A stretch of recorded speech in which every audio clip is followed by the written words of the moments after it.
নমস্কার। কবি শঙ্খ ঘোষের লেখা কবিতা মিথ্যে কথা। লোকে আমায় ভালোই বলে, দিব্যি চালন সই, দোষের মধ্যে একটু নাকি মিথ্যে কথা কই। ঘাটশিলাতে যাবার পথে ট্রেন ছুটেছে যখন, মায়ের কাছে বাবার কাছে করছি বকম বকম।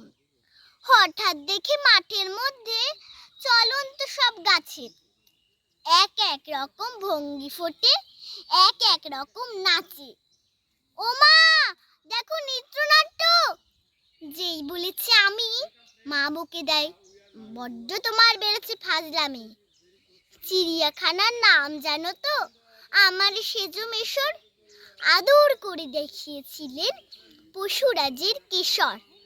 কদিন পরে চুন ঘষানো দেয়াল জুড়ে একে ঠিক অবিকল সেই রকমই মূর্তি যেন দেখি।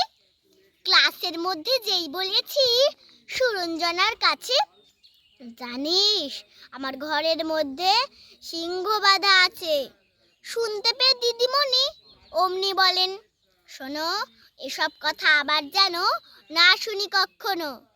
বলি না তাই সেসব কথা, সামলে থাকি খুব, কিন্তু সেদিন হয়েছে কি এমনি বেয়াকুব। আকাশ পাড়ে আবারও চোখ গিয়েছে আটকে, শরৎ মেঘে দেখতে পেলাম রবীন্দ্রনাথকে। নমস্কার।